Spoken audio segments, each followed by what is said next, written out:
আসসালামু আলাইকুম রাহমাতুল্লাহি ওয়া বারাকাতুহু। সুপ্রিয় সম্মানিত দর্শক ও শ্রোতা, আশা করি মহান রব্বুল আলামিনের দয়ায় আপনারা সকলেই ভালো আছেন। সুপ্রিয় সম্মানিত দর্শক ও শ্রোতা, আজকে হযরত আব্দুল্লাহ ইবনে ওমর রাদিয়াল্লাহু তাআলা আনহু থেকে একটি ঘটনা বর্ণনা করব। আশা করব ঘটনাটি শেষ পর্যন্ত শুনবেন। ঘটনার শিরোনাম হচ্ছে সত্য কথার ফজিলত। আমি আবারও বলছি, ঘটনার শিরোনাম হচ্ছে সত্য কথার ফজিলত। তো চলুন শুরু করা যাক। পূর্বেকার সত্যানুসারী লোকেরা অন্যায় অত্যাচার দেখে প্রতিবাদে সোচ্চার হতেন। তারা মিথ্যা ও বাতিলের গোলামি কবুল করেননি।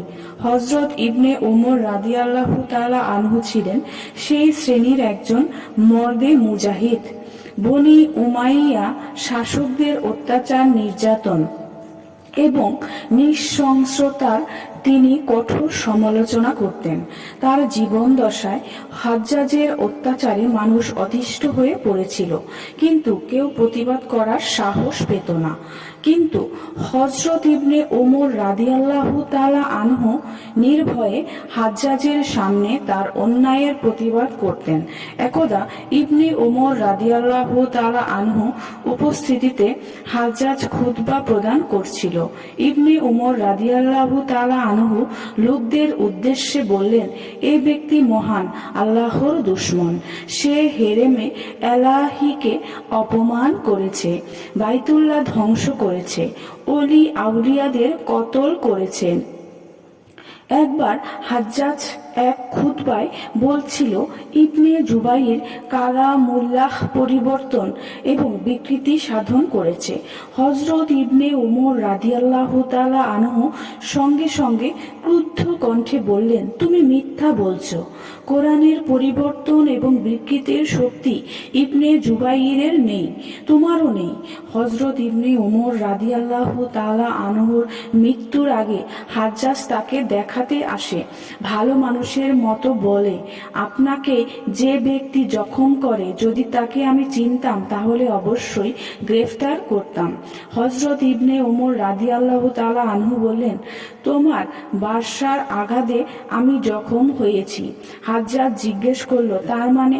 হযরত ইবনে ওমর রাদিয়াল্লাহু তাআলা আনহু বললেন, হজ্জের সময় তুমি লোকদের অস্ত্র বহনের অনুমতি দিয়েছো।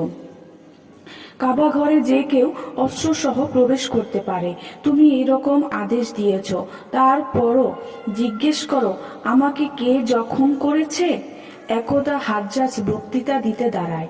ইতোমধ্যে আসরের নামাজের সময় হয়। ইবনে ওমর রাদিয়াল্লাহু তাআলা আনহু দুইবার হাজ্জাজকে বক্তৃতা সংক্ষিপ্ত করতে বললেন, কিন্তু কোনো লাভ হলো না। তৃতীয়বার তিনি উপস্থিত লোকদের উদ্দেশ্যে বললেন, আমি যদি এখান থেকে উঠে যাই, তবে কি আপনারাও আমার সঙ্গে উঠে যাবেন? সবাই বলল, হ্যাঁ, যাবে। তারপর ইবনে ওমর রাদিয়াল্লাহু তাআলা আনহু হাজ্জাজকে লক্ষ্য করে বললেন, তোমার নামাজের প্রয়োজন নেই। এ কথা বলে তিনি উঠে গেলেন। হাজ্জাজ তখন মিম্বর থেকে নেমে নামাজ আদায় করল। নামাজ শেষে ইবনে ওমর রাদিয়াল্লাহু তাআলা আনহুকে জিজ্ঞেস করল, আপনি কেন এমন করলেন?